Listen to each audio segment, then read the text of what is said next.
Hey guys, welcome to target सरकारी नौकरी में हूं शायद अली। भारत का संविधान यानी कॉन्स्टिट्यूशन की आज हमारी तीसरी क्लास है। एग्ज़ाम के पॉइंट ऑफ व्यू से आपकी परीक्षा के लिए भारत के संविधान के दो हिस्से, दो भाग बहुत इंपॉर्टेंट माने जाते हैं। एक तो है फंडामेंटल राइट्स यानी मौलिक अधिकार, जो कि भारत के संविधान का भाग 3 है, जिसमें अनुच्छेद 12 से लेकर 35 तक आते हैं। और दूसरा इंपॉर्टेंट भाग होता है एग्जाम के पॉइंट ऑफ व्यू से संघ यानी यूनियन, भाग 5। आज की क्लास हमारी शिक्षक भर्ती प्राइमरी जूनियर यूपी टेट की परीक्षा, यूपीपीएससी की परीक्षा के लिए इंपॉर्टेंट है। चलिए शुरुआत करते हैं। तो वीडियो को लाइक कर दीजिए। जो लोग इस चैनल पर नए हैं, सब्सक्राइब करके बेल आइकन प्रेस कर लें ताकि हमारे वीडियोस के नोटिफिकेशंस आपको समय से मिल सकें। बात करेंगे फंडामेंटल राइट्स या मौलिक अधिकार कहते किसे हैं। भारत में, हमारे देश में किसी भी नागरिक के लिए ऐसी बेसिक चीज़ें, ऐसी बेसिक राइट्स देना जो जीवन के लिए ज़रूरी हैं, वही हमारे मौलिक अधिकार है, फंडामेंटल राइट्स हैं। यानी भारत के हर नागरिक के पास ये होने ज़रूरी होते हैं और इनसे किसी को भी वंचित नहीं किया जा सकता है। अगर इनसे वंचित किया जाएगा तो आप सीधे कोर्ट जा सकते हैं। मतलब ऐसे अधिकार, जैसे एक एग्जाम्पल के तौर पर समझे हम, भारत के इस पूरे क्षेत्र में कहीं भी घूमने फिरने का अधिकार एक सिंपल बेसिक है, फंडामेंटल राइट है। बोलने का अधिकार, स्वच्छ जीवन या आप कह सकते हैं स्वच्छ वातावरण पूर्ण एक पर्यावरण मिलने का अधिकार, किसी भी रिलीजन, किसी भी धर्म की उपासना करना या उसको फॉलो करना, उसका अधिकार, ये सब हमारे बेसिक फंडामेंटल राइट्स हैं। इन्हीं को हम डिस्कस करेंगे और इन पर आपके प्रश्न भी पूछे जाते हैं। सबसे पहला ही प्रश्न इस पर यह बनता है कि भारत के संविधान के जो मौलिक अधिकार हैं वो किस भाग में वर्णित हैं। याद रखिएगा, भाग 3 में वर्णित है फंडामेंटल राइट्स, आर्टिकल 12 से 35 तक। मौलिक अधिकार जो भारत के संविधान में है, इस कॉन्सेप्ट को कहाँ से लिया गया है, किस देश के संविधान या किस देश से लिया गया है। तो अमेरिका में एक दस्तावेज हुआ जिसे हम कहते हैं अमेरिकाज बिल ऑफ राइट्स। ये दस्तावेज से प्रेरित है हमारे भारत के नागरिकों के लिए मौलिक अधिकार। हम कह सकते हैं तो fundamental rights was borrowed from America's bill of rights. अब यहाँ से अगला प्रश्न जो बनता है वो ये आता है कि भारत में जो फंडामेंटल राइट्स थे, मौलिक अधिकारों की सबसे पहली मांग किसके द्वारा की गई। तो भारत में मौलिक अधिकारों की प्रथम लिखित मांग की गई थी मोतीलाल नेहरू के द्वारा वर्ष 1928 में, और इसी को हम जानते हैं नेहरू रिपोर्ट के नाम से। तो नेहरू रिपोर्ट जो थी, नेहरू रिपोर्ट के माध्यम से ही भारत में सबसे पहले लिखित मांग की गई थी मौलिक अधिकारों की। जो हमारे देश का संविधान है उसमें कुल कितने मौलिक अधिकारों को बताया गया है, ये प्रश्न आपसे पूछा गया है। भारत के संविधान में कुल मिलाकर के 6 फंडामेंटल राइट्स हैं, 6 मौलिक अधिकार हैं। ये नंबर आपसे पूछा जाता है। कौन कौन से हैं, पहले 6 के 6 को देखेंगे, फिर एक एक को डिटेल में डिस्कस करेंगे, समझेंगे। प्रश्न जो यहाँ से पूछे जाते हैं उन पर हम जो है फोकस करेंगे। सबसे पहले इस 6 फंडामेंटल राइट्स को डिस्कस करेंगे। पहला राइट है इसमें समानता का अधिकार या राइट टू इक्वालिटी कहते हैं इसको। ये आर्टिकल 14 से लेकर 18 तक हैं, आर्टिकल 14 से, अनुच्छेद 14 से 18 तक हैं। ऐसे ही प्रश्न पूछा गया है कि भारत के संविधान में जो भाग 3 में वर्णित मौलिक अधिकार हैं उसमें समानता के अधिकार किस अनुच्छेद के अंतर्गत आते हैं। अनुच्छेद 14 से 18 तक समानता का अधिकार, राइट टू इक्वालिटी है। अगला जो अधिकार है ये पहला है। दूसरा है स्वतंत्रता का अधिकार, राइट टू फ्रीडम, आर्टिकल 19 से लेकर 22 तक अनुच्छेद इसमें शामिल है। अगला है शोषण के विरुद्ध अधिकार, राइट अगेंस्ट एक्सप्लॉइटेशन, आर्टिकल 23 और 24 इसी में आते हैं। और चौथा फंडामेंटल राइट है धार्मिक स्वतंत्रता का अधिकार, आर्टिकल 25 से लेकर 28 तक। अगला है सांस्कृतिक एवं शैक्षणिक अधिकार, cultural and educational rights, article 29-30। और हम बात करेंगे लास्ट की संवैधानिक उपचारों के अधिकार, article 32, right to constitutional remedies. अब इन आर्टिकल्स, अब इनको देख लीजिए कौन कौन से फंडामेंटल राइट्स हुए हमारे पास। 6 फंडामेंटल राइट्स हुए। अब इनमें जो आर्टिकल्स हैं, ये आर्टिकल्स जो आपको नज़र आ रहे हैं, इनमें अगर यहाँ पर भारत के नागरिक को समानता का अधिकार दिया है तो किन किन क्षेत्रों में दिया गया है, और स्वतंत्रता का अधिकार दिया है तो कहाँ कहाँ स्वतंत्र किया गया है भारत के नागरिक को। ऐसे ही इन आर्टिकल्स पर अब हम नज़र डालेंगे क्योंकि यहाँ से डायरेक्टली प्रश्न आपके पूछे हुए हैं। तो हम पहले डिस्कस करेंगे समानता का अधिकार क्या होता है, राइट टू इक्वालिटी, जो कि आर्टिकल 14 से आर्टिकल 18 तक है। हमें समानता के अधिकार या राइट टू इक्वालिटी हमें किन किन चीज़ों में दी गई है, तो इसमें जो सबसे पहला आर्टिकल आता है वो आर्टिकल 14। इसमें है विधि के समक्ष समानता, इक्वालिटी बिफोर लॉ। इसका मतलब ये होता है कि हमारे देश का संविधान का अनुच्छेद 14 भारत के प्रत्येक व्यक्ति को विधि के समक्ष यानी कानून के आगे सबको एक नज़र से ही देखा जाएगा। कानून सबके लिए बराबर होगा, यानी कानून का चश्मा सबके लिए एक समान न्याय करेगा। ठीक है, चाहे वो व्यक्ति उच्च वर्ग में हो, हाई सोसाइटी में हो, या फिर बिल्कुल एक गरीब इंसान हो। ठीक है, वो पुरुष हो या स्त्री हो या कोई भी आप कह सकते हैं कि थर्ड जेंडर जो होते हैं आजकल, ठीक है, वो सभी के लिए कानून के समक्ष सामने बिल्कुल सारे लोग एक जैसे ही होंगे। कानून उनमें कोई भी भेदभाव नहीं करेगा। यही आर्टिकल 14 बताता है, विधि के समक्ष समानता। तो भारत के जो नागरिक हैं उनके लिए भी कानून के समक्ष समानता या विधि के समक्ष समानता है। दूसरा, जो विदेशी लोग यहाँ आते हैं उनके लिए भी ये लॉ आर्टिकल 14 लागू होता है, उनको भी ये समानता दी गई है। इसमें एक्सेप्शन के तौर पर हमें दो चीज़ें याद रखनी होंगी। एक्सेप्शन बहुत इंपॉर्टेंट है, ये आपकी परीक्षाओं में यही पूछे जाते हैं। तो भारत के राष्ट्रपति और जो किसी राज्य के राज्यपाल होते हैं, इन दोनों को इस विधि के समक्ष समानता वाले आर्टिकल में शामिल नहीं किया जाता है। क्यों नहीं किया जाता है? क्योंकि देखो, अभी हम बात कर रहे हैं कि कानून की नज़रों में जो सब एक समान है, लेकिन दूसरी तरफ हम अपवाद भी बता रहे हैं भारत के राष्ट्रपति। तो जो प्रेसिडेंट ऑफ इंडिया हैं या गवर्नर हैं, वो अपने द्वारा किए गए किसी भी कार्य के लिए ज़िम्मेदार नहीं होते हैं। ठीक है, वो अपने द्वारा किए गए किसी भी कार्य के लिए ज़िम्मेदार नहीं होते हैं। तो भारत के राष्ट्रपति और राज्य के गवर्नर को ना तो कभी गिरफ्तार किया जा सकता है, ना ही उनके खिलाफ भारत के किसी भी कोर्ट में कोई मुकदमा दर्ज किया जा सकता है। सिंपल। तो भारत के राष्ट्रपति को संरक्षण मिला है विधि के तहत, ठीक है, लेकिन हम लोगों को नहीं मिला है, क्योंकि जो भारत के राष्ट्रपति हैं वो अपना हर एक काम मंत्री परिषद की सलाह से ही करते हैं। तो मंत्री परिषद की सलाह मानना जो है, मानने के लिए वो बाध्य होते हैं। और अगर भारत के राष्ट्रपति ने संविधान के विरुद्ध कुछ कार्य किए हैं तो राष्ट्रपति पर संसद के द्वारा महाअभियोग लगाकर उनको उनके पद से हटाया जा सकता है। बाकी इसके अलावा और कोई कार्यवाही नहीं की जा सकती है भारत के राष्ट्रपति पर। अब समझिए इसको। नेक्स्ट आर्टिकल है अनुच्छेद 15। आर्टिकल 15 है धर्म, जाति, मूलवंश, लिंग और जन्म स्थान के आधार पर विभेद पर प्रतिबंध। यानी जो एक तरीके से इसमें भी समानता के ही बारे में जिक्र किया गया है। इसमें सामाजिक समानता के अधिकार की बात की गई है। मतलब समाज में, हमारे देश का जो स्ट्रक्चर है बहुत डाइवर्स है। यहाँ पर अलग अलग रिलीजन के लोग हैं, अलग अलग कल्चर को फॉलो करते हैं हमारे देश में। तो धर्म, जाति, मूलवंश ये सब है हमारे देश में। लिंग और जन्म के आधार पर किसी में भी कोई भेदभाव नहीं किया जाएगा। एक तरीके से क्या है, मतलब इन चीज़ों के आधार पर कभी भी डिस्क्रिमिनेशन नहीं किया जा सकता है। अगर कोई भेदभाव करता है इन आधारों को लेकर के, तो इसका मतलब है कि इसे मौलिक अधिकारों से एक तरीके से वंचित किया जा रहा है। तो ऐसे व्यक्ति अपने इन मौलिक अधिकारों के लिए वो सुप्रीम कोर्ट जा सकता है सीधे। ऐसे भी अधिकार कोर्ट ने दिए हुए हैं, हमारे संविधान ने दिए हुए हैं। आर्टिकल 16 को समझो। तो देखो, जितने भी आर्टिकल हमें डिस्कस कर रहे हैं, ये पार्ट पहले तो बहुत इंपॉर्टेंट है, भाग्य इसका एक भी आर्टिकल आपको मिस नहीं करना है। अनुच्छेद 16 क्या है? ये कह रहा है लोक नियोजन के विषय में अवसर की समानता, equality of opportunities in matter of public employment. अगर कोई भी सरकारी पद है, जैसे कोई सरकारी वैकेंसीज निकलती हैं, ठीक है, तो उसमें जितने भी लोग हैं वो सारे लोग जो हैं इसमें एक तरीके से सबकी भागीदारी इसमें होगी। यानी सभी लोग अप्लाई कर सकते हैं, सभी लोगों को अवसर मिलेगा जो सरकारी नियोजन या पब्लिक एम्प्लॉयमेंट होते हैं। यानी कोई गवर्नमेंट जॉब निकली हैं या वैकेंसीज निकली हैं तो भारत के सभी नागरिक समान रूप से उससे लाभान्वित हो सकते हैं और सभी लोग उसमें जो है क्या कर सकते हैं, पार्टिसिपेट कर सकते हैं। इसमें एक एक्सेप्शन डाला हुआ है, एक अपवाद है, इसको भी समझेंगे।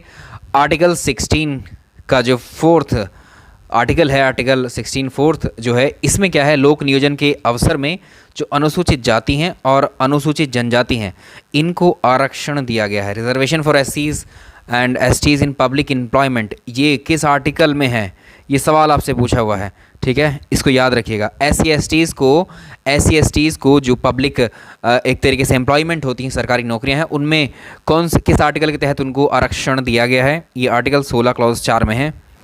नेक्स्ट बेहद इंपॉर्टेंट, मार्क कर लीजिए आर्टिकल 17 को। आर्टिकल 17 अनुच्छेद 17 क्या है? अस्पृश्यता का अंत, एबॉलिशन ऑफ अनटचेबिलिटी, किसी भी व्यक्ति के साथ छुआछूत जैसे व्यवहार करना जो है ये अस्पृश्यता कहलाती है। तो इसके तहत जो है मतलब इस तरह की जो अनटचेबिलिटी है हमारे देश में उस सबको ख़त्म कर दिया गया है। आर्टिकल 18 में ये भी पूछा हुआ आर्टिकल है आपसे, परीक्षाओं में उपाधियों का अंत किस अनुच्छेद के तहत किया गया है? अबॉलिशन ऑफ टाइटल्स, उपाधियों का अंत किया गया है किसमें? अनुच्छेद 18 में। तो आर्टिकल 14 से लेकर आर्टिकल 18 तक कौन से हो गए? समानता का अधिकार, राइट टू इक्वालिटी को हमने डिस्कस किया है। उपाधियों का अंत का मतलब क्या होता है? जैसे भारत के राष्ट्रपति के द्वारा किसी भी व्यक्ति को भारत रत्न दिया जाता है, तो ये क्या है? तो वो व्यक्ति अपना नाम ऐसे नहीं लिख पाएगा कि भारत रत्न सचिन तेंदुलकर, ठीक है। ऐसे बहुत सारे लोग लिखते हैं, कई आर्टिकल्स में आपको मिल जाएगा देखने को, लेकिन ये गलत है। ये जो टाइटल्स हैं इनका इस्तेमाल करने के लिए आर्टिकल 18 में मना किया गया है। तो आर्टिकल 18 क्लॉज 1 में कहा गया है कि कोई भी व्यक्ति अपने नाम के पहले या नाम के बाद अपनी उपाधि का इस्तेमाल नहीं कर सकता है। अनअकैडमी लर्निंग एप्लीकेशन पर भी आप मेरी क्लासेस ले सकते हैं यूपीपीएससी, यूपीएससी के लिए। डिस्क्रिप्शन में आपको लिंक मिल जाएगा। और यहाँ पर आप यूपीपीएससी प्रीलिम्स एग्ज़ाम्स के लिए जो कि आपका जून में होगा, इसके लिए आप टेस्ट सीरीज़ ज्वाइन कर सकते हैं। फ्री टेस्ट सीरीज़ है आपके लिए, और इस टेस्ट सीरीज़ में आप रैंक 1 स्कोर करते हैं तो आपको 100% स्कॉलरशिप मिलती है। यानी अनअकैडमी लर्निंग एप्लीकेशन पर आपको पीसीएस की तैयारी, उसके अलावा यूपी के जितने भी एग्जामिनेशन हैं उनकी तैयारी फ्री में करने का मौका मिलता है। इसके साथ यूपी लेखपाल के लिए, यूपी कांस्टेबल के लिए फ्री टेस्ट सीरीज़ आपके लिए चल रही है अनअकैडमी की, इसको ज़रूर ज्वाइन करें। और अनअकैडमी के जो बैच कोर्सेज हैं जिसमें वीडियो का बैच कोर्स है ये भी स्टार्ट हो चुका है ऑलरेडी। इधर यूपी कांस्टेबल बैच में मेरी जीके की क्लासेस चल रही हैं, और लोअर पीसीएस का आपका बैच आज से शुरू हो गया है। जीएस की टेस्ट सीरीज़ को आप क्वालिफाई कर पाते हैं तो आपको इन सारे कोर्सेज, इन सारे एग्जामिनेशंस की तैयारी अनअकैडमी में करने को मिलती है, या डायरेक्टली आप अनअकैडमी के प्लस सब्सक्रिप्शन के थ्रू भी इन कोर्सेज़ की तैयारी एक सिंगल सब्सक्रिप्शन पर ही कर सकते हैं। इनमें से कोई भी सब्सक्रिप्शन अगर आप चुनते हैं तो आपको यहाँ पर 10% का एडिशनल डिस्काउंट भी मिल जाएगा। अगर आप ये रेफरल कोड यूज़ करते हैं IALI10, इसमें से कोई भी सब्सक्रिप्शन आप चुनेंगे उसमें IALI10 रेफरल कोड लगाएंगे तो आपको 10% का एडिशनल डिस्काउंट मिल जाएगा। तो आर्टिकल हमारा ये कंप्लीट हुआ। अब दूसरा अधिकार हमने पढ़ा था स्वतंत्रता का अधिकार, मतलब इसको बोलेंगे राइट टू फ्रीडम। तो हमें स्वतंत्रता, कितनी तरह की स्वतंत्रता मिली हुई है? देखो 6 फंडामेंटल राइट्स थे, ठीक है। पहला फंडामेंटल राइट था राइट टू इक्वालिटी, आर्टिकल 14 से 18 तक हमने कंप्लीट कर लिया। अब दूसरा फंडामेंटल राइट को हम डिस्कस करें जिसको हम जानते हैं स्वतंत्रता के अधिकार, राइट टू फ्रीडम के नाम से, जिसमें अनुच्छेद 19 से 22 तक आते हैं। और इसमें जो पहला आर्टिकल देखो, ये यहाँ पर सामने जो मेंशन किए गए हैं ये समझना ज़रूरी है आपको इनको। अनुच्छेद 19 को हम डिस्कस कर रहे हैं। अनुच्छेद 19 क्लॉज 1 में क्या कहा गया है? इसमें किस तरह की स्वतंत्रता दी गई है, किस तरह की आज़ादी भारत के नागरिकों को मिली है? यह है वाक एवं अभिव्यक्ति की स्वतंत्रता, freedom of speech and expression, यानी इसको हम जानते हैं ये बोलने की स्वतंत्रता है, ठीक है। हमें बोलने की स्वतंत्रता, सवाल ऐसे आएगा, हमें बोलने की स्वतंत्रता आज़ादी किस आर्टिकल में मिली? आर्टिकल 19 के फर्स्ट में, ठीक है। तो ऐसे याद रख सकते हैं। तो किसी भी व्यक्ति के समक्ष आप अपने विचारों को व्यक्त कर सकते हैं, तो ये हमारा मौलिक अधिकार है, फंडामेंटल राइट है, हमसे छीना नहीं जा सकता है, वंचित नहीं किया जा सकता है इससे। अब आपको बोलने का अधिकार अगर स्वतंत्रता दी गई है तो आप इस तरह से नहीं कर सकते कि हम अपने देश के ही खिलाफ बोलने लगे, ठीक है।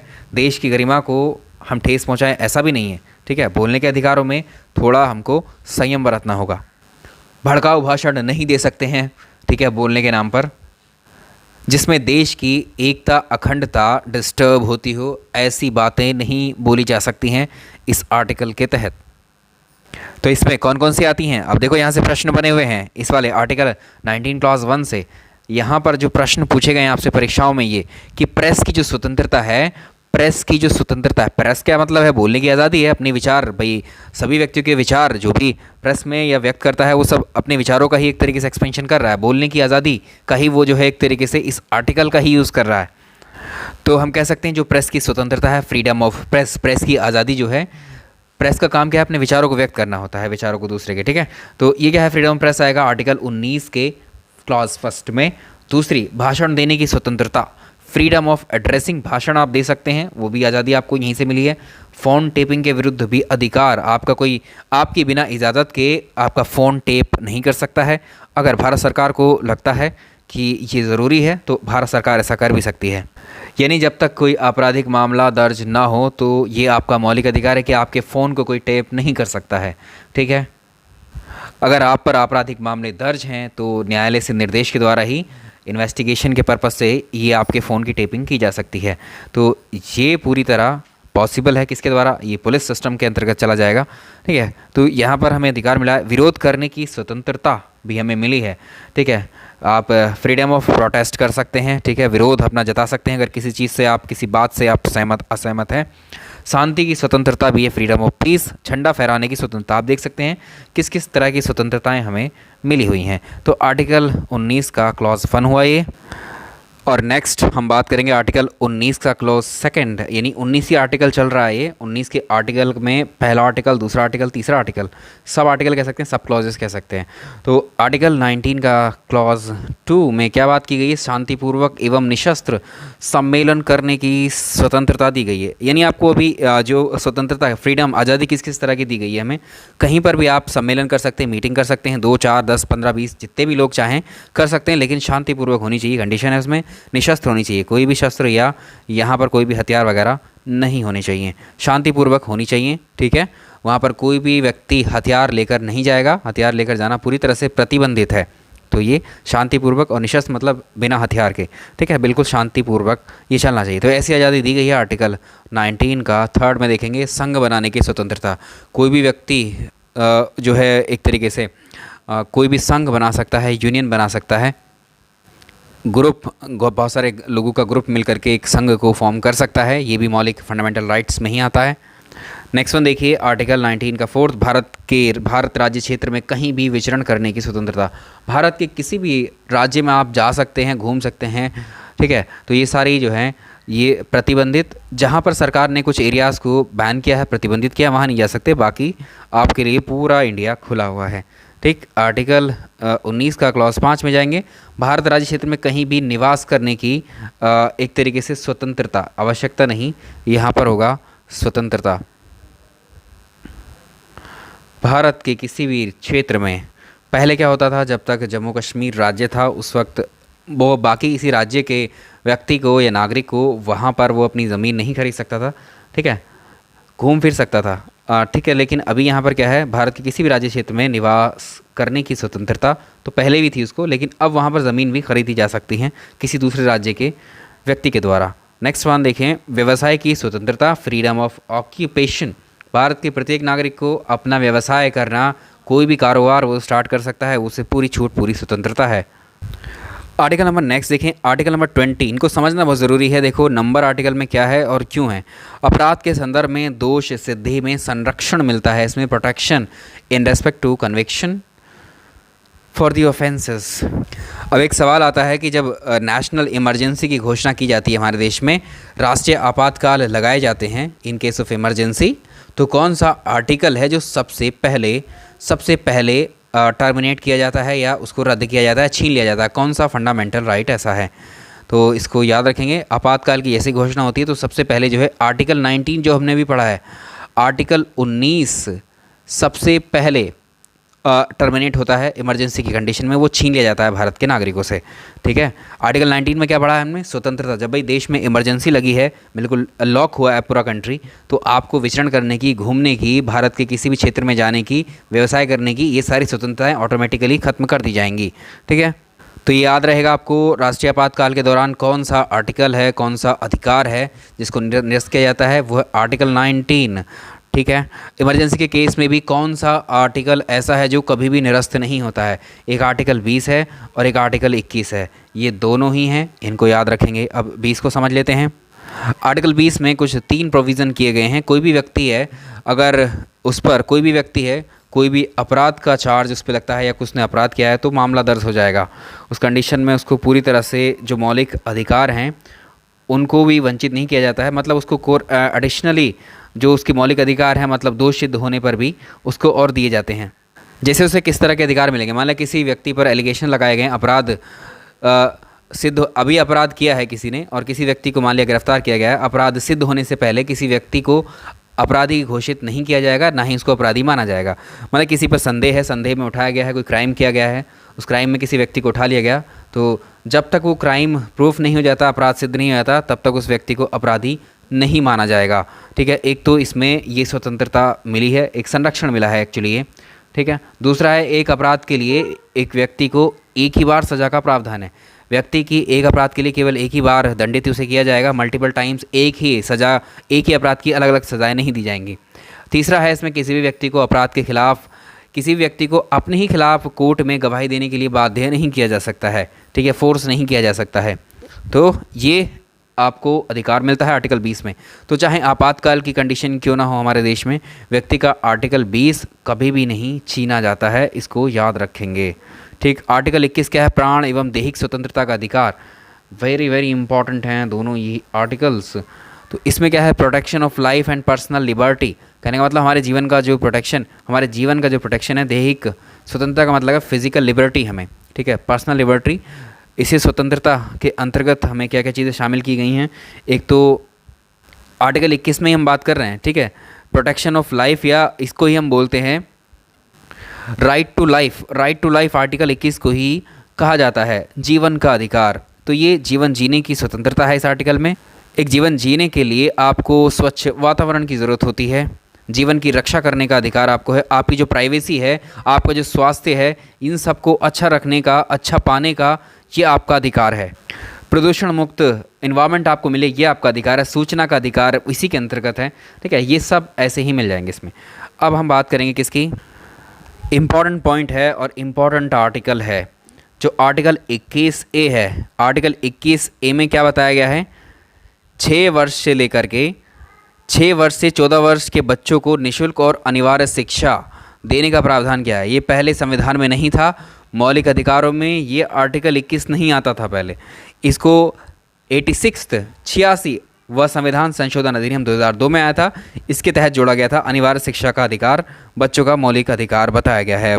ठीक है, फंडामेंटल राइट है ये भी। अब आर्टिकल नंबर 22 को हम देखेंगे। आर्टिकल नंबर 22 है मनमानी गिरफ्तारी और बंदी बनाने पर रोक। आर्टिकल 22 में है। तो आर्टिकल 20 आपको समझ में आ गया और 21 समझ में आ गया। ये दोनों आर्टिकल 20 और 21 कैसे हैं? इसमें कभी भी आपसे क्या नहीं छीने जाएंगे? आपसे ये आपातकाल के टाइम पर भी नहीं छीने जाते हैं। आर्टिकल 22 को समझते हैं। अगर मान लीजिए कोई भी व्यक्ति गिरफ्तार हो गया है, तो गिरफ्तार होने से पहले उसे उसका अपराध बताना ज़रूरी होता है। इसी में एक बात और कहेगी, गिरफ्तारी होने के 24 घंटे के भीतर गिरफ्तार जिस व्यक्ति को किया गया है उसको मजिस्ट्रेट के सामने पेश किया जाना अनिवार्य है। और गिरफ्तार व्यक्ति को अपना मनपसंद जो वकील होता है उसको चुनने का भी अधिकार है। ये किसको दिया गया है? आर्टिकल 22 में। अब हम बात करेंगे नेक्स्ट की। ये है शोषण के विरुद्ध अधिकार, तीसरा फंडामेंटल राइट। और इसमें आता है आर्टिकल नंबर 23 और 24। ठीक है, 23-24। तो इसमें क्या किया गया? मानव दुर्व्यवहार एवं बलात् श्रम पर प्रतिबंध, prohibition of human trafficking and force labour. तो इसमें जो है किसी भी व्यक्ति को ज़बरदस्ती जबरन कोई भी कार्य करवाना, या किसी भी व्यक्ति से कोई भी कार्य ज़बरदस्ती उसकी मर्ज़ी के खिलाफ करवाया जाता है, और सैलरी वगैरह भी अगर उसे नहीं दी गई है, तो ये कंसीडर किया जाता है बलात् श्रम में आता है, ये फोर्स्ड लेबर में आता है। तो हमसे कोई भी व्यक्ति कोई चीज़, कोई कार्य ज़बरदस्ती नहीं करवा सकता है। ठीक है, तो ये मानव दुर्व्यवहार और बलात् श्रम पर बैन लगाता है। आर्टिकल 23 कई बार पूछा है। ठीक है, इसके बाद जो अगला आर्टिकल हमें मिलता है वो है कारखानों में बालकों के नियोजन पर निषेध, यानी बाल श्रम पर प्रतिबंध लगता है आर्टिकल 24 से। ठीक है, 14 वर्ष से कम आयु के बच्चे को किसी भी फैक्ट्री या कारखाने में या मिल में, कहीं भी सार्वजनिक निर्माण क्षेत्र में या रेलवे संबंधित कहीं पर भी जो है उससे कार्य नहीं करवाया जा सकता। ये आर्टिकल 24 में है। अगला आर्टिकल आता है यह स्वतंत्रता, चौथे नंबर की स्वतंत्रता हमें दी गई है। जो चौथे नंबर का मौलिक अधिकार है वो धार्मिक स्वतंत्रता का अधिकार। स्पेशली मेंशन किया है आर्टिकल 25 से 28 तक, right to freedom of religion. तो इसमें आप किसी भी धर्म की उपासना और उसके रीति रिवाजों को मानने की स्वतंत्रता दी गई है। Freedom to follow any religion and its custom. तो इस लाइन से काफ़ी चीज़ें क्लियर हैं, लेकिन इसमें एक चीज़ जो परीक्षा में पूछी जाती है वो ये है। एक तो पहले पूछ लेगा धार्मिक स्वतंत्रता का अधिकार किस आर्टिकल में है, 25 से 28 तक हैं, 4th फंडामेंटल राइट है ये। और इसमें एक चीज़ हम ऐड करेंगे, जो सिख होते हैं, सिख कम्युनिटी के जो लोग होते हैं, सिख समुदाय के जो लोग होते हैं, आपने उनको देखा होगा, उनके पास एक कृपाण होता है, ठीक है, और आप देखते होंगे वो सार्वजनिक क्षेत्रों में, पब्लिक प्लेसेस पर भी उस कृपाण को लेकर के जा सकते हैं। तो आपसे सवाल ऐसे पूछा जाता है कि सिखों को सार्वजनिक स्थान पर कृपाण धारण करने की स्वतंत्रता किस आर्टिकल के तहत मिलती है? तो ये शक्ति उनको, यही राइट मिलता है किसमें?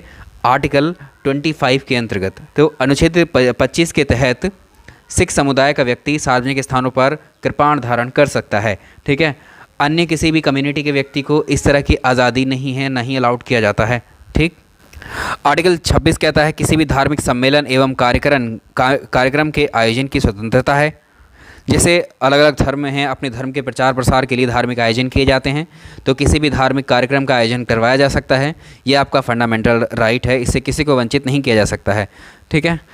नेक्स्ट, आर्टिकल 27 में क्या बनता है? प्रत्येक जो राज्य होते हैं, राज्य प्रत्येक धार्मिक आय को जो है राज्य के द्वारा टैक्स फ्री किया जाता है। मतलब कोई भी धार्मिक संस्थान हो सकता है, ठीक है, मंदिर है, मस्जिद, गुरुद्वारे, अगर कोई भी व्यक्ति इसमें क्या है, आप एक तरीके से इनकी अपनी आय होती है, ठीक है। कोई भी धार्मिक आय, रिलीजियस इनकम जो भी आती है इन संस्थानों को, धार्मिक संस्थाओं को, तो वो जो है टैक्स फ्री होती है, उस पर टैक्स नहीं लिया जाता है, ठीक है, उसको कर मुक्त समझा जाता है। कहने का मतलब यही है। आर्टिकल 28, कोई भी शैक्षणिक संस्थान धार्मिक शिक्षा उपलब्ध नहीं करा सकता, ठीक है। इसमें क्या है, जितने भी एजुकेशनल इंस्टीट्यूट होंगे उसमें धार्मिक शिक्षा नहीं दी जा सकती है, ना ही किसी अन्य धर्म या समुदाय के व्यक्ति को किसी और धर्म के रीति रिवाजों को मानने के लिए या पढ़ने के लिए, स्टडी करने के लिए भी बाध्य नहीं किया जा सकता। अगला है सांस्कृतिक एवं शैक्षणिक अधिकार, आर्टिकल 29। तो इसमें अपने भाषा, लिपि, संस्कृति को मानने का और उसका प्रचार प्रसार करने का अधिकार दिया गया है। तो हमारे देश में जो अल्पसंख्यक हैं, जो माइनॉरिटीज़ हैं, उनको अपनी भाषा, लिपि, संस्कृति का प्रचार प्रसार करने और उनको मानने की स्वतंत्रता दी गई है। आर्टिकल 30 में कहा गया है कि भाषा और लिपि के विकास के लिए अल्पसंख्यकों के द्वारा धार्मिक संस्थानों की स्थापना करने का भी उनको अधिकार दिया गया है। तो हमारे देश में जो हमारे देश में अगर कहें अल्पसंख्यक कौन है, माइनॉरिटीज़ कौन है, तो 7 कम्युनिटी हैं देश में हमारे। तो इसमें कौन कौन सी है? हिंदू, मुस्लिम, सिख, ईसाई, बौद्ध धर्म के लोग हैं, जैन और फारसी, ठीक है। तो इनमें से केवल हिंदू ही जो है वो बहुसंख्यक में है, मेजॉरिटी में है, और बाकी इनके अलावा जितने भी मुस्लिम, सिख, ईसाई, बौद्ध, जैन, पारसी, ये क्या हैं? ये सब क्या हैं? ये सब माइनॉरिटी हैं, अल्पसंख्यक हैं। तो ये अल्पसंख्यकों को ये अधिकार मिला हुआ है। अब आर्टिकल 31 की बात करेंगे। आर्टिकल 31 आप जानते हैं ये क्या हुआ करता था? पहले फंडामेंटल राइट हुआ करता था, ठीक है, ये संपत्ति का अधिकार, राइट टू प्रॉपर्टी। और आप जानते हैं भारत के संविधान में अब आर्टिकल 31 एग्जिस्ट नहीं करता है, संपत्ति का अधिकार। इसको जो है यहाँ से हटा करके प्रॉपर्टी, राइट टू प्रॉपर्टी को संविधान से हटा करके 31 आर्टिकल से हटा करके उसे 44वां संविधान संशोधन 1978 में किया गया था। उसके तहत मौलिक अधिकारों से हटाकर इसको वैधानिक अधिकार बनाया गया है, ठीक है। तो आर्टिकल 300A में आता है ये, ठीक है। अब वैधानिक अधिकार है, ये याद रखेंगे। लास्ट अधिकार जो है वह संवैधानिक उपचारों का अधिकार, राइट टू कॉन्स्टिट्यूशनल रेमेडीज़। तो अनुच्छेद 32 में हमें सुरक्षा प्रदान, अनुच्छेद 32 जो है हमें ये सुरक्षा प्रदान करता है कि किसी भी व्यक्ति के जितने भी मौलिक अधिकार अभी हमने पढ़े हैं फंडामेंटल राइट्स ऊपर, उन मौलिक अधिकार से किसी भी व्यक्ति से ये मौलिक अधिकार नहीं छीने जा सकते हैं, यानी उसे वंचित नहीं रखा जा सकता है। और अगर ऐसे छीन लिए जाते हैं किसी व्यक्ति के ये अधिकार, तो ऐसे अपने अधिकारों को वापसी के लिए तो वो क्या कर सकता है? सुप्रीम कोर्ट जा सकता है, हाई कोर्ट जा सकता है। इसलिए डॉक्टर B.R. अम्बेडकर के द्वारा, डॉक्टर भीमराव अम्बेडकर के द्वारा ये कहा गया कि आर्टिकल 32 जो है ये क्या है? Soul of constitution, soul of Indian constitution, यानी संविधान की आत्मा इसको बताया गया है, ठीक है। हालांकि इसमें एक क्वेश्चन और ऐड करेंगे, जो संविधान की आत्मा है या संविधान की कुंजी है वो प्रस्तावना को कहा जाता है। लेकिन अगर आपसे पर्टिकुलरली पूछेगा किसी व्यक्ति विशेष का नाम लेकर कि डॉक्टर भीमराव अम्बेडकर के द्वारा संविधान की आत्मा आर्टिकल 32 को कहा जाता है, तो हमारे लिए सबसे ज़्यादा इम्पॉर्टेंट आर्टिकल 32 हुआ, ठीक है। और आर्टिकल 32 में जो ये हमारे अधिकार हैं, इन छीने हुए अधिकारों को वापसी करने के लिए क्या होता है? आर्टिकल 32 के तहत जो भारत का सुप्रीम कोर्ट है, इन मौलिक अधिकारों को वापस दिलाने के लिए, इनको बहाल करने के लिए सुप्रीम कोर्ट 5 तरह के ऑर्डर कह सकते हैं या इनको रिट कहेंगे हम, 5 तरह की रिट को जारी करता है, जिन्हें जुडिशियल रिट हम कहते हैं। और इन रिटों के द्वारा ही हमारे जो मौलिक अधिकार है वो वापस किए जाते हैं। तो सवाल आया कि कुल कितनी रिट होती हैं जो सुप्रीम कोर्ट के द्वारा जारी की जाती हैं? तो तो याद रखिएगा, जो आर्टिकल 32 है, आर्टिकल 32 के तहत 5 रिट जारी करता है सुप्रीम कोर्ट। सुप्रीम कोर्ट को रिट जारी करने की शक्ति आर्टिकल 32 से मिलती है। तो आप सुप्रीम कोर्ट ना जाकर, ठीक है, अगर आप हाई कोर्ट जाते हैं तो हाई कोर्ट के द्वारा यही पांचों रिट जो हैं बहाल करने के लिए आपके मौलिक अधिकारों को आर्टिकल 226 में बताया गया है। ठीक है, आर्टिकल 226 ये हाई कोर्ट को दिया गया है। सिंपल। रिट एक तरह से क्या होते हैं, ये सुप्रीम कोर्ट के द्वारा दिए गए निर्देश होते हैं, आदेश होते हैं। ठीक है, किसी व्यक्ति को भी हो सकता है दिया गया, ये किसी संस्था को दिया जा सकता है। तो सुप्रीम कोर्ट के द्वारा 5 तरह की जो रिट हैं वो जारी की जाती हैं। कौन कौन सी हैं? पहली है बंदी प्रत्यक्षीकरण, हैबियस कॉर्पस। इसका मतलब होता है टू गेट द बॉडी, शरीर प्राप्त करना एक तरीके से। अगर किसी भी व्यक्ति को गैर तरीके से, अवैध तरीके से गिरफ्तार किया जाता है, यानी ज़बरदस्ती अगर व्यक्ति को लगता है कि इसके मौलिक अधिकारों को छीना गया है, ठीक है, अधिकारों का हनन किया गया है, तो उन अधिकारों को प्राप्त करने के लिए व्यक्ति सीधा सुप्रीम कोर्ट जाएगा और आर्टिकल 32 के तहत वो क्या करेगा, हैबियस कॉर्पस रिट जारी हो जाएगी सुप्रीम कोर्ट की तरफ से। तो इसमें क्या मिलेगा, अगर किसी व्यक्ति को गिरफ्तार किया गया है तो गिरफ्तार व्यक्ति को शारीरिक रूप से सर्वोच्च न्यायालय में पेश किया जाएगा। ठीक है, अरेस्टेड पर्सन को एक तरीके से सर्वोच्च न्यायालय में पेश किया जाएगा। और जो व्यक्ति मौलिक अधिकारों के हनन का मामला सुप्रीम कोर्ट में डालेगा, अगर किसी व्यक्ति की गिरफ्तारी हुई है तो सुप्रीम कोर्ट उसे तुरंत ही निर्देश देगा जल्दी से जल्दी इस व्यक्ति के जो फंडामेंटल राइट्स हैं उनको बहाल किया जाए। हालांकि पूरा प्रोसीजर चलता है, गिरफ्तारी के बाद में उसका कारण भी पूछा जाता है। अवैध तरीके से अगर उस व्यक्ति को गिरफ्तार किया गया है तो वो सारे क्या है, उसको सारे अधिकार फिर वापस प्रदान किए जाते हैं। दूसरी है परमादेश, इसको बोलते हैं मैंडेमस। ये रिट तब लगाई जाती है, तब जारी की जाती है जब न्यायालय को लगता है कि कोई भी सार्वजनिक पदाधिकारी जो होते हैं, गवर्नमेंट ऑफिसर्स जो होते हैं, अपने कर्तव्यों का, अपनी ड्यूटीज़ का सही से पालन नहीं करते हैं, संविधान को फॉलो नहीं करते हैं। तो ये रिट जो है न्यायालय अपने जो नीचे वाले कोर्ट होते हैं, अधीनस्थ यानी सबऑर्डिनेट कोर्ट्स पर लगा सकती है, जो मैंडेमस है या परमादेश है। अगला देखें, प्रतिषेध है, प्रोहिबिशन। ये रिट जो सुप्रीम कोर्ट है या हाई कोर्ट है, इनके द्वारा जो अधीनस्थ न्यायालय हैं उन पर या उनके क्षेत्राधिकारों पर लगाई जाती है। मान लीजिए कोई निचला कोर्ट है, ठीक है, अधीनस्थ कोर्ट या जो सबऑर्डिनेट कोर्ट्स होते हैं, तो क्या होते हैं, उनके क्षेत्राधिकार के बाहर के मामलों पर सुनवाई करने अगर वो करते हैं, मान लीजिए किसी ज़िले का बाहर का केस है और किसी दूसरे जगह पर न्यायालय में ये सुनवाई हो रही है जो कि उस क्षेत्र में है ही नहीं, तो इस तरह की ऐसी सुनवाइयों पर बैन लगा सकता है कौन? Supreme court. तो किसके थ्रू लगाएगा? प्रतिषेध, प्रोहिबिशन, यानी आपको रोका जाता है। अगली है उत्प्रेक्षण, सर्शियरी इसको बोलते हैं। इसमें जो सुप्रीम कोर्ट है या हाई कोर्ट है वो क्या करेगा, अधीनस्थ न्यायालय के किसी भी मामले को एक कोर्ट से दूसरे कोर्ट में स्थानांतरित कर सकता है, ट्रांसफ़र कर सकता है केस को। अगला है अधिकार प्रक्षा या क्यू वारंटो। सार्वजनिक कार्यालयों में जो कार्य कर रहे व्यक्ति होते हैं, अपने अधिकार से बाहर जाकर जो कार्य करते हैं, उनको रोकने के लिए क्यू वारंटो जारी किया जाता है। और इसमें जो लास्ट आर्टिकल हम डिस्कस करेंगे, आर्टिकल है आर्टिकल 15। इसमें क्या है, मौलिक अधिकारों के संबंध में संसद की विधि बनाने की शक्ति इसमें दी हुई है। ठीक है, तो ये हुए हमारे फंडामेंटल राइट्स और ये फंडामेंटल राइट्स का रिवीजन।